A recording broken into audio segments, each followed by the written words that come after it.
தளபதி விஜய் அவர்கள் தன்னுடைய நீண்ட நாள் திரைப்பயணத்தை முடித்து முழுமையாக அரசியல் பயணத்தை ஸ்டார்ட் பண்ணியிருக்கார்.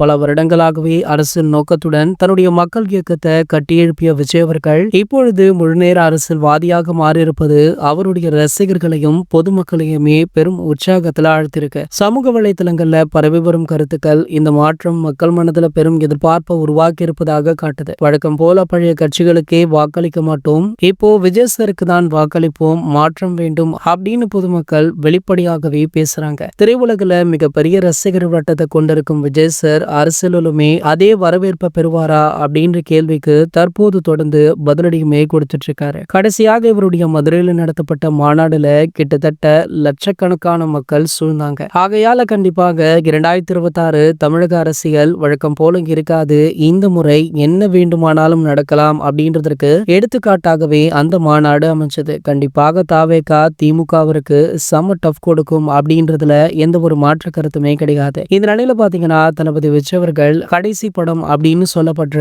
ஜனநாயகன் திரைப்படத்தை பற்றி முக்கிய தகவல் ஒன்று வைரலாகிட்டு இருக்கு. அதாவது ஜனநாயகன் திரைப்படத்துடைய ஆடியோ வெளியீட்டு விழாவை ஒரு மாநாடு போல நடத்தலாம் அப்படின்னு படக்குழு பிளான் போட்டிருக்காங்களா. கண்டிப்பாக இது ஒரு 3வது மாநாடாக இருக்கும் அப்படின்ற எதிர்பார்ப்புமே இருந்துட்டு இருக்கு. ஓபன் பிளேஸ்ல இந்த ஆடியோ லான்ச் நடப்பது தளபதி ரசிகர்கள் மத்தியில நல்ல வரவேற்பை பெற்று இருக்கு. இது போன்ற சினிமா செய்திகளை பற்றி நீங்க உடனே தெரிஞ்சுக்க நம்மளுடைய சேனலை மறக்காம சப்ஸ்கிரைப் பண்ணிக்கோங்க.